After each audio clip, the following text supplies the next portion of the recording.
창대교회와의 만남을 소개하면은 저보다 먼저 안권사가 초등학교 2학년 때 먼저 충북 청천에서 원로 목사님을 만났어요. 그때 청천교회 전도사님으로 오셔가지고 심호하셨는데 몇 년 후 최성구 원로 목사님은 서울로 가셔서 성내동 제1교회를 개척하게 되었고 저는 그 후에 청천초등학교로 발령받아 가게 됐죠. 제가 청천으로 발령받아 갔을 땐 이미 목사님이 서울로 가신 후였고요.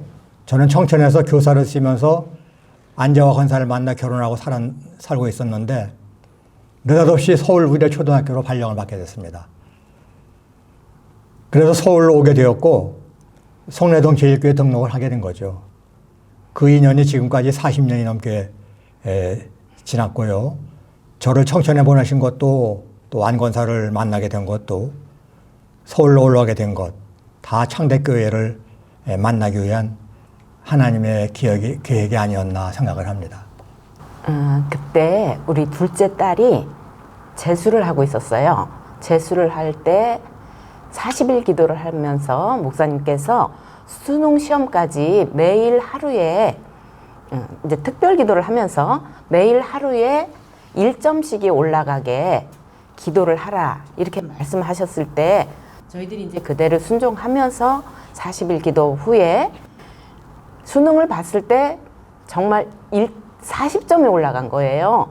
그래서 40점이 올라가가지고 그 대학 들어가는 거에 상당히 그 점수를 높게 받아가지고 잘 갈 수 있었고 나중에 생각해 볼 때 100일이었으면 100점이 올라갔을 텐데 하는 그런 생각이 있었습니다. 여름 수련회를 경기도 모 초등학교로 갔어요. 첫날 집회를 하는데 막 북치고 이제 뭐 찬양하고 신디 음악 막 올리고 막 주여 막 기도를 하는데 밖에서 난리가 난 거예요. 우락부락한 사람하고 동네 사람들이 와가지고 막 항의를 하는 거예요. 당장 집회 중단하라고. 이제 우리는 그래서 이제 나가지는 않고 창문을 다 그때 스티로폼이 마침 있어가지고 다 막고 그리고 이제 기도를 했죠. 뭐 그때 우리 목사님은 양복이 다 그냥 땀이 철철 흘렀어요. 쥐어짜면 물이 나올 듯이 그렇게 뭐 교사들 다 마찬가지고. 그런데도 애들 불평한 마디 없이 기도한 거예요. 그래서 이제 그 이튿날 저하고 김낙준 장로님하고 이제 그 우락부락한 사람을 찾아갔죠. 수박을 사들고. 그랬더니 그 김 장로님 고등학교 후배가 되는 거예요. 우리한테 죄송하다고 막 오히려 사과를 했죠. 우리는 이제 그 이후로 남은 일정을 잘 은혜 중에 마쳤던 기억이 납니다. 지금 생각하면 꿈꾸는 것 같아요. 에어컨 없었죠. 세우는 선풍기, 그거 몇 대 갖다 놓고 했죠. 예. 그때 생각하면 꿈꾸는 것 같아요. 아주 힘들었는데도 참 재미있었습니다. 숨쉬기도 힘든 그 뜨거운 여름에 그 초등학교 교실에서 땀을 비 오듯이 쏟으면서 기도회를 하는데 한참 북치고 찬양하고 은혜 받고 있는데 동네 사람들이 밖에 찾아온 거예요. 시끄럽다고 당장 집회를 중단하라고. 그 중에는 한 우락부락한 사람이 있는데 그러나 우리는 중단하지 않고 이제 창문을 다 막고 스티로폼을 막고 그러고서 이제 집회를 했습니다. 땀이 비 오듯 하고 전도사님은 우리 목사님이죠. 옷이 다 젖고 그렇게 했어요.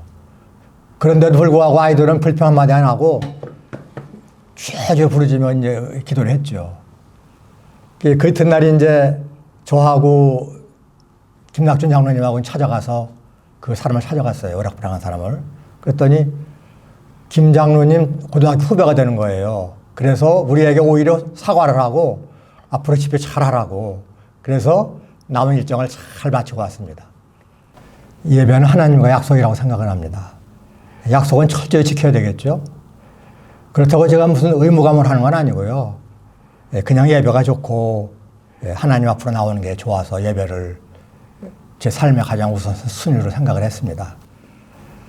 현직에 있을 때 교사들이 행사가 꼭 수요일 아니면 금요일에 많이 이루어져요. 뭐 이제 야외 나가는 것도 그렇고.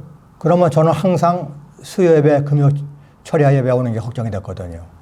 한 번도 그 행사의 끝까지 참석하거나 회식을 할 때 끝까지 그 자리에 있은 적이 없어요. 기회만 보면 빠져나와서 교회로 오는 거예요.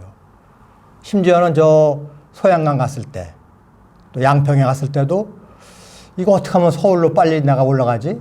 그 생각하느라고 재밌게 못 놀았어요. 예.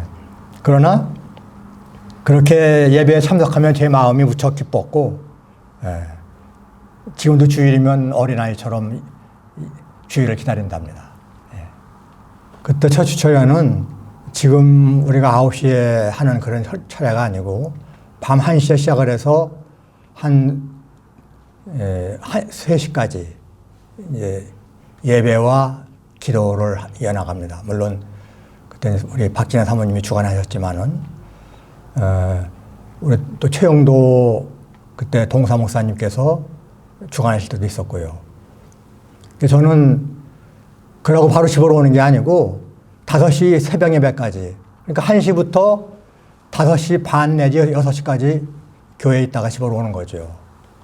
상당히 힘들죠. 그런데 내 힘이 아닌 것 같았어요. 현직에 아이들 가르치면서 그렇게 할 수 있는 게 불가능하거든요. 근데 10년 동안 그렇게 했는데요. 저도 어떻게 했는지 모르겠어요. 그냥 후딱 지나가 버렸어요. 하나님이 도우신 거라고 생각을 해요. 한 번은 우리 그 성도 중에 이제 이렇게 사탄의 역사라고 할까? 갑자기 넘어지셔가지고 발작을 하는 거예요.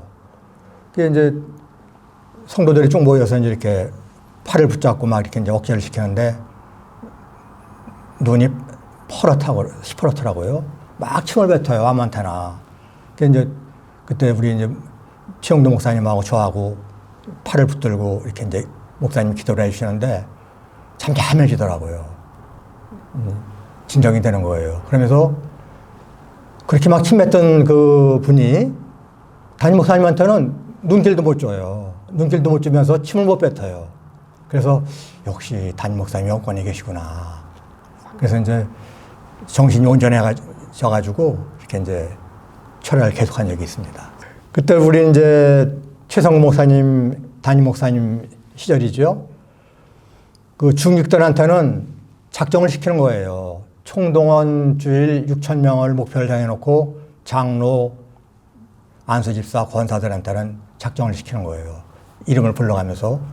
저는 200명을 작정했어요.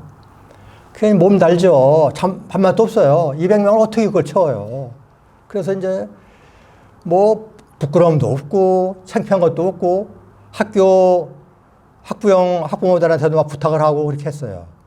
뭐 저기 고덕동에 그 양로원 거기서 차를 내자려가지고 싣고 오기도 하고 점심값도 다 주고 이렇게 했는데 제가 그때 그 통계 잡힌 걸 보니까 200명이 넘게 했어요. 그날 200명 넘게 하는 사람들이 또 더 있다고 생각을 해요. 100명 이상은 많고 50명 뭐 이렇게 해서 그날 목표가 6,000명 중에서 6,130명이 집계가 됐어요. 그때 그 전도주의를 하고서 우리 교회가 크게 양적으로 부흥되는 계기가 됐죠. 성내동일 때 보니까 우리 교인들을 많이 만났는데 뭐 하느냐면 전도하러 간다는 거예요. 그리고 아파트 경비원들, 여기 그때 전투경찰이 있었는데 전투경찰 때 노인정 안 간 데가 없어. 우리 교인들이 다 거기서 간 거예요. 그런 놀라운 일이 있었습니다. 그때 우리 교회 다니엘 기도 축제는 40일이 보통이었거든요. 근데 지금은 물론 한 주간 하지만은 최성구 담임 목사님께서 광고를 하시는데 40일을 100일을 말씀하신 거예요. 그래서 저도 깜짝 놀랐고 모든 성도들이 얼굴 표정을 보니까 다 놀란 표정이에요. 그러니까 이제 우리 목사님도 40일을 100일로 말했구나. 그걸 알아차리셨었어요. 그러면서 이거 성령님이 나에게 이렇게 말하게 하신 거니까 100일로 하겠습니다. 이렇게 선포하셨어요. 그게 어디서 한 번 못 가잖아요. 그렇게 되면 100일 동안을. 100일이면 석 달 열흘인데 어떻게 개근을 할 수 있습니까? 근데 개근한 성도들이 많이 있었어요, 그때. 저들도 개근했고요. 예, 참 마음이 숙연해지고 무겁습니다. 성전 건축 후에 교회에 과다한 부채가 있었어요. 그때 이제 우리 원로 목사님께서 이 교회를 지으실 때 한번 잘 져보자, 하나님 앞에. 보시다시피 우리 교회가 잘 졌잖아요. 그때 이제 좀 부채가 과다하게 있었는데요. 저는 옆에서 재정장로로서 원로 목사님의 그 고심하는 모습을 지켜보면서 저도 상당히 마음이 무거웠고 마음이 아팠습니다. 제가 큰 도움을 드리지 못하고 그랬는데 부채 이자율을 낮춰보려고 신한은행 공덕동 지점이라든가 농협이라든가 찾아가서 사정도 해보고 저도 따라다녔는데요. 그런 일이 있었어요. 예. 그런 사실을 잊지 못하고 원로 목사님 소천하시기 전에 제가 이제 그 재정 결제 때문에 들어갔는데 그때가 마지막 주일이었어요. 그때 마지막 저하고 나눈 대화가 교회 부채에 관한 것이었어요. 그리고 며칠 후에 목사님 소천하신 거예요. 아마 지금 원로 목사님이 하셨더라면 춤추실 거예요. 우리 지금 프라미스랜드로 간다는 걸 하셨으면은 목사님 많이 기뻐하실 겁니다. 뭐니 해도 예배라고 생각을 합니다. 예배는 우리 생활에 가장 우선순위를 둬야 된다고 생각을 해요. 할 일이 얼마나 많습니까? 예배를 우선순위로 정하지 않으면 예배 못 드리거든요. 어떤 일이 있어도 예배부터 드린다. 그런 말씀을 드리고 싶습니다. 예배는 하나님과 약속된 시간이기 때문에 예배의 성공자는 인생의 성공자라고 할 수가 있습니다. 우리 후배님들한테 꼭 그 말씀 드리고 싶습니다. 네, 솔직히 실감은 나지 않았었어요. 근데 지금은 마음의 정리가 잘 됐습니다. 장로 30년의 긴 세월 동안 오직 앞만 보고 달려온 것 같아요. 눈 깜짝할 새에 여기까지 왔는데요. 뒤돌아볼 때 모든 게 하나님의 은혜였습니다. 부족한 저에게 이 장로의 직분을 맡겨주셔서 교회와 목사님을 섬길 수 있었고 또 이곳에서 만복을 받았습니다. 특별히 최성구 원로 목사님과 최영도 담임 목사님을 섬기게 된 것이 가장 큰 기쁨이고 영광이라고 생각을 합니다. 지금 마음은 허전하고 섭섭하고 그런 마음을 금할 수 없지만은 은퇴 후에 이전보다 더 하나님을 기쁘게 해드리고 담임 목사님의 힘이 되고 또 모든 성민들께 덕을 끼치며 섬기는 자세로 임하고 싶습니다. 우리 장로님은 항상 교회 우선, 예배 우선이에요. 그래서 저희들이 한 번도 뭐 여행이라든지 가족 모임 이런 걸 제대로 가진 적이 없어요. 그래서 그때는 정말 저희들이 자녀들도 그렇고 불평이 좀 있었어요. 근데 지나고 보니까 그것이 은혜였고 감사한 거를 그로 인해서 우리들이 많은 복을 받은 거를 뒤늦게 깨달았어요. 근데 지금 현재 우리 자녀들이 또